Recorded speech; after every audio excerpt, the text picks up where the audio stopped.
Apa? Sing lanang ora itu.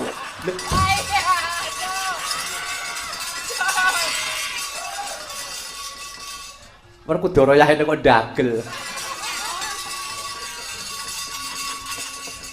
Ya wis, coba engko kepiye dadi ning lelakon.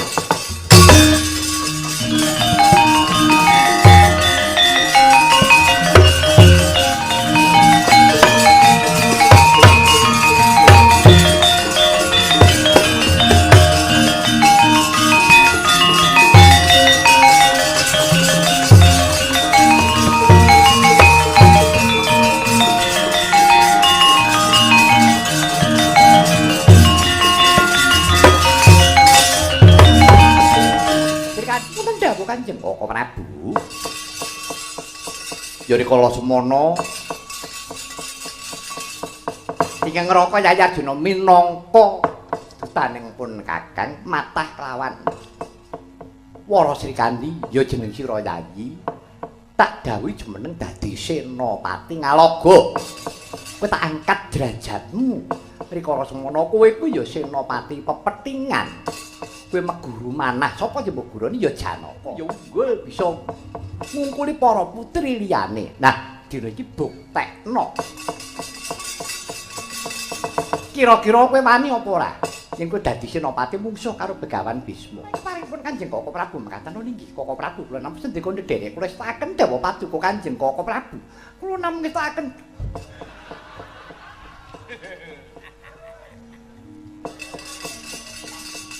rasa jual jawil. Haha. Oh. Werkudara kok guyu. Ora wangun.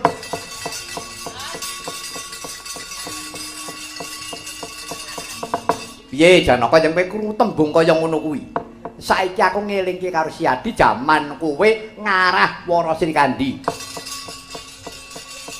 Kowe prastya apa ora karo bojomu Wara Sembadra? Ayo.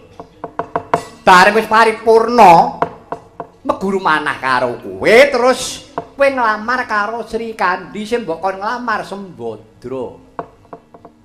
Apa umum to kuwi? Arep rabi meneh sing nglamar kok bojone ini ra dapurmu apa enek. Ayo. Kowe tembungmu rikala semana ibune Kuluk. Aku kepengin garwa Wara Srikandi kuwi ora perkara ayune, nek ayune ayu kowe luwes kowe. Anak-anak pengen Wara Srikandi, Srikandi ku duwene kasekten kaya aku, titik sing jemparing padha karo aku. Besok kepengkok ing Pancabaya Srikandi iki bisa ditohake ana madyaning palagan. Ayo ya ngono apa ora? Ayo. Ora ketal-ketil mripatmu kowe. Ya ngono ora?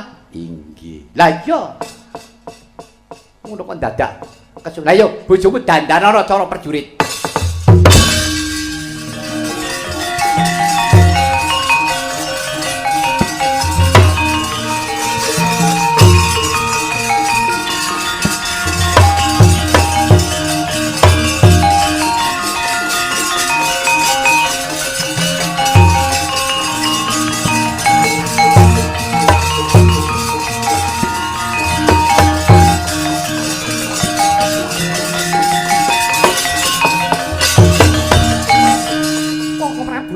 Kula Koko Prabu pundhen kula mangke prateng delahan ing manah kula tanpa pepindhan Koko Prabu sasampunipun kula katetepaken jumeneng dados senopati. Iya, Srikandi Yayi. Nadyan to sira iku traing wanita nanging siap iki nudratake bisa jumeneng dadi senopati duweni kadigdayaning tanpa beda kaya priya. Koko Prabu kula nyuwun pangestu Koko Prabu. Ya, sing ati-ati ya Wara Srikandi mungsuhmu ora baen-baen. Mungsuhmu ku mau Begawan Bisma. Kamu ninggi. Kanjeng Pangeran kula nyuwun tambahin berkah pangestu. Iya. Wara Srikandi sing ati-ati. Kang Panjodipati kula nyuwun pangestu. Ah, ya kompreng ndang mangkat kono.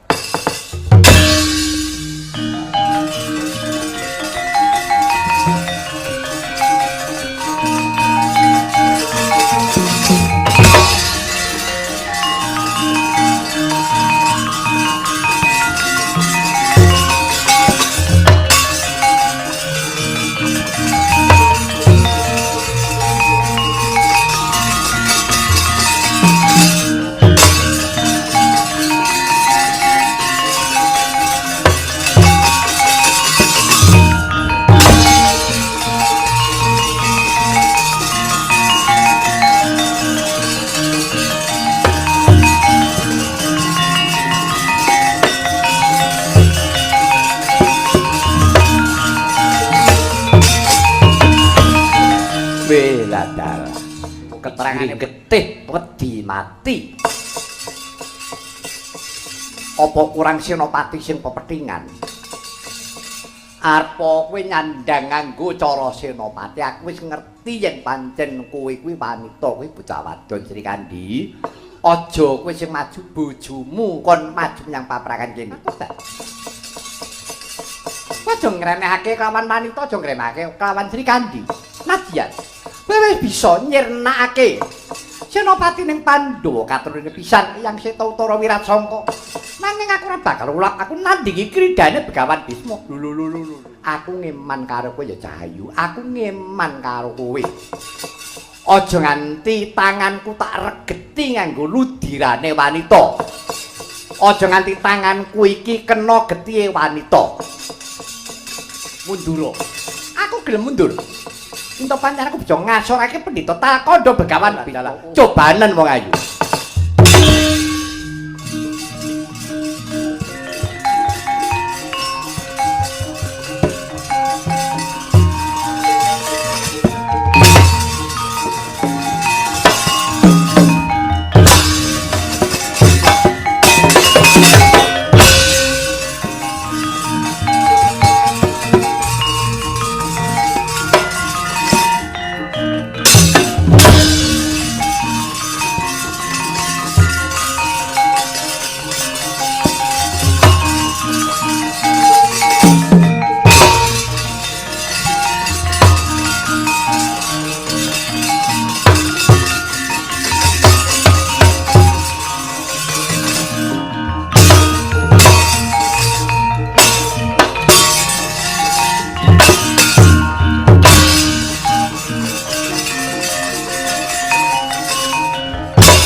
Sang Senopati Agung Wara Sri Kandi sing pengabaranira Sang Begawan Bisma kendhang kaprajondhang ananging rikala semana enget Purwadasina pungun-pungun saking ngantariksa cumalorot wonten wujuding kancing gelung ingkang dumawah wonten ngarsanira Dewara Sri Kandi kagiat gura wekasan.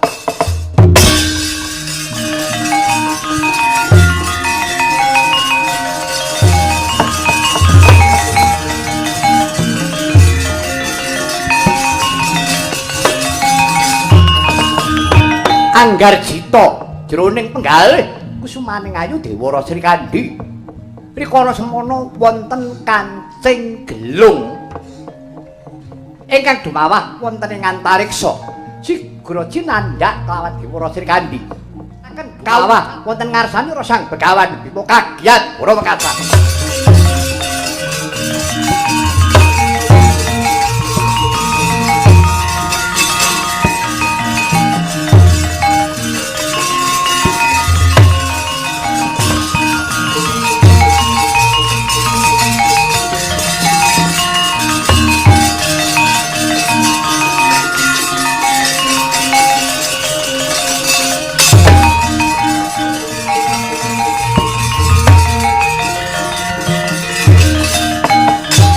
Dalah iki dudu gaman nibake wae kok kadung tekse ora tekan nggone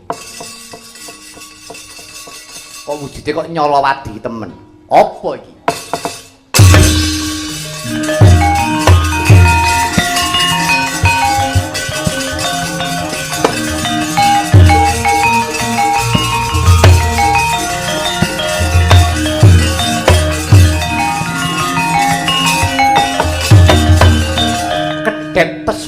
pandulune Begawan Bisma dupi mulat wujuding kancing gelung. Lah menika kancing gelung ingkang nami panatas ageme Dewi Amba rikala semanten. Datan pangling jroning penggalih Sang Dewa Brata ya Begawan Bisma dupi mulat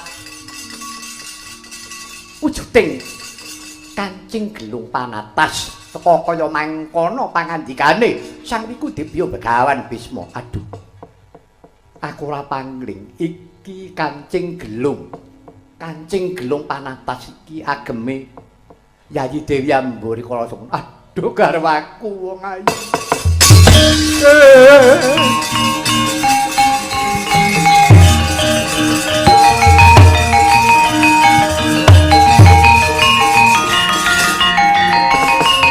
Oh garwaku wong ayu Amba Dewi Amba.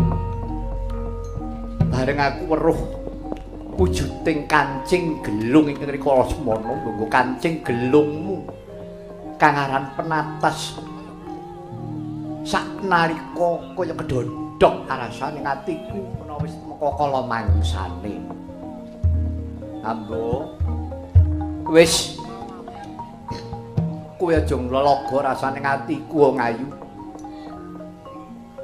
Dasare aku ya tresna tenan karo kowe wong ayu. Iki mung tak nggo sarana aku ngrampungake jejibaning uripku aja nganti aku iki digeguyu dening wong akeh. Ambo wis pun Kakang nglenggono marang kaluputan. Kok menawa iki wis tumeka pestine aku kawan kowe bisa ketemu. Aja nganti kesuwen enggal tamakno pusakamu kuwi Sri Kandi.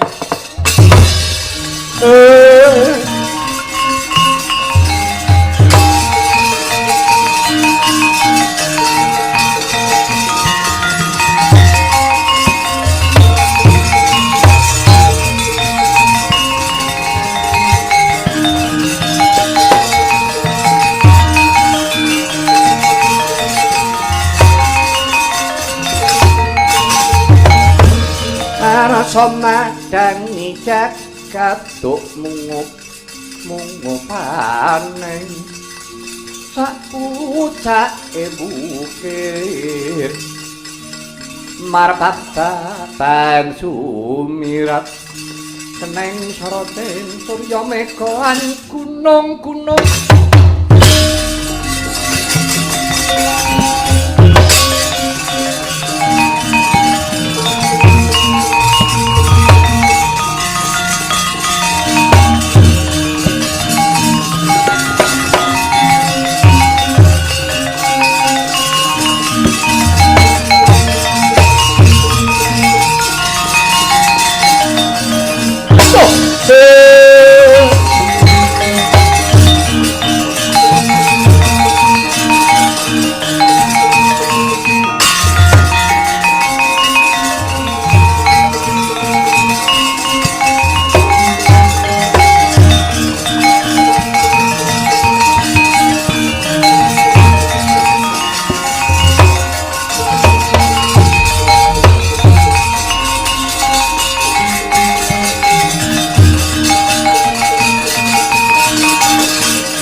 bangeting panarimaku nggih Wara Sri Kandi anggone bisa nguntapake kelawan pun eyang ing ngetal kandha Pandhawa lawan Kurawa saiki padha sumurupa iki lho. Perang kuwi kejem, perang kuwi wengis. Ora ngemungake mung para senopati kang gugur ana madyaning palagan, nanging wong cilik sing ora ngerti kentang kimpule, sing ora ngerti marang dodok seleng kaluputan. Ewadene melu kesempyok ing Aradan. Kawengisaning perang Duryudana. Ya, mboten. Ngerti kuwi? Inggih, ngertos Kanjeng Hyang. Wangkal-wangkotmu kang kaya mengkono mau nuduhake yen to pancen atos atimu. Ya, muga-muga dewa paring pepeling Surasudira jayane kanang Rasuh Bratulah tekaping Darmastuti. Wis aja padha mbetangisi. Bab perkara guguring pun kaki aku bisa nemtokake bab perkara patiku kapan. Yen punis kabeh padha sumingkira. Sumingkira kabeh wae. Oh.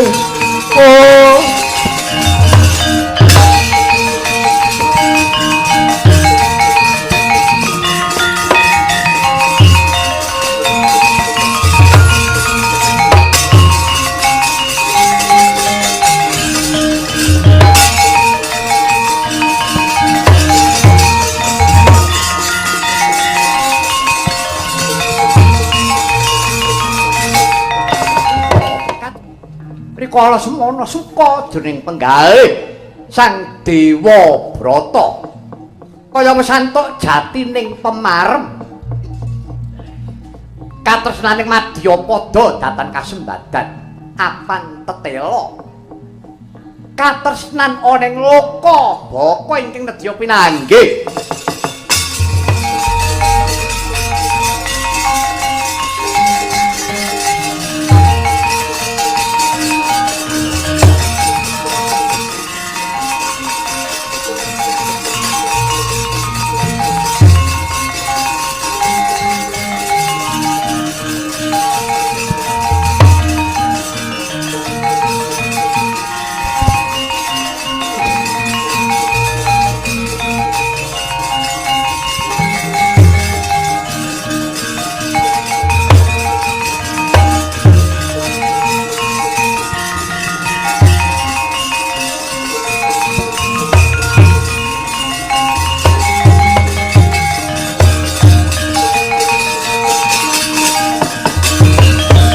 Santuk jatining pemarem nenggih Sang Dewa Brata Jumawana Dewyambuh renteng-renteng ora runtungan suka dening penggalih wong agung kekalih apan tetela nadyan totan kasembadan katresnanira wonten ing Madyapada katresnan ingkang wonten ing alam baka saged pinanggya